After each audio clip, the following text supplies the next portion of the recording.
মাহমুদুল্লাহ রিয়াদের বিধ্বংসী ব্যাটিং, ঝড়ো ব্যাটিংয়ে যেন বলে কয়ে বল পাঠালেন সীমানার ওপারে। সমালোচনার জবাবে ফিনিশার রূপে হাজির অভিজ্ঞ রিয়াদ, জয়ও পেল রংপুর রাইডার্স। রিয়াদের ব্যাটিং তাণ্ডবের আগে বল হাতে অনন্য কীর্তি গড়েন আরেক বাংলাদেশি মুস্তাফিজুর রহমান। শুক্রবার সিলেটে স্বাগতিক সিলেট টাইটান্সের বিপক্ষে দুর্দান্ত বোলিং করেন রংপুর রাইডার্সের মুস্তাফিজুর রহমান। এর আগে ৩৯৯ উইকেটের মালিক দ্য ফিজ এদিন পূরণ করেন টি-20তে ৪০০ উইকেটের মাইল ফলক। জাতীয় দলের সতীর্থ মেহেদী হাসান মিরাজের উইকেট শিকারের মধ্য দিয়ে এই কীর্তি গড়েন তিনি। টি-20তে উইকেট শিকারের দিক থেকে বাংলাদেশিদের মধ্যে সবার ওপরে অলরাউন্ডার সাকিব আল হাসান। ৫৬০টি উইকেট এই অলরাউন্ডারের দখলে।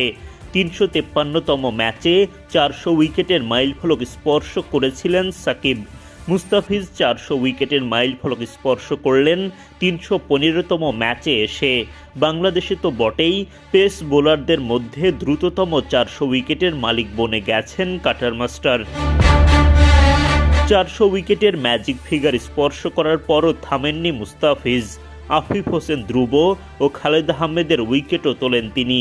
সব মিলিয়ে এদিন সিলেট টাইটান্সের বিপক্ষে ৪ ওভারে ২৪ রান খরচায় ৩ উইকেট শিকার করেন দ্য ফিজ। তার সতীর্থ ফাহিম আশরাফও ৩টি উইকেট তুলে নেন, তবে তিনি ৪ ওভারে খরচ করেন ১৮ রান।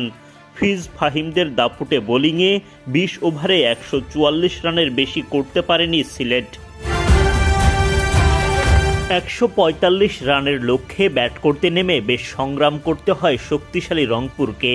খালেদ আহমেদের বলে আউট হওয়া ওপেনার দাউদ মালান করেন ২১ বলে ১৯ রান। নাসুমের শিকার তাওহিদ হৃদয়ের ব্যাট থেকে আসে ৬ রান।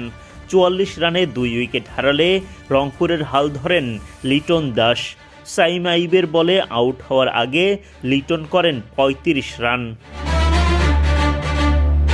কাইল মেয়ার্স আউট হন ৩১ রান করে। ৯৫ রানে ৪ উইকেট হারানো রংপুরের হয়ে বাজিমাত করেন অভিজ্ঞ মাহমুদুল্লাহ রিয়াদ। আগের দিনের আক্ষেপ মিটিয়ে তার মারকুটে ব্যাটিং, আর তাতেই জয় নিশ্চিত হয়ে যায় রংপুর রাইডার্সের।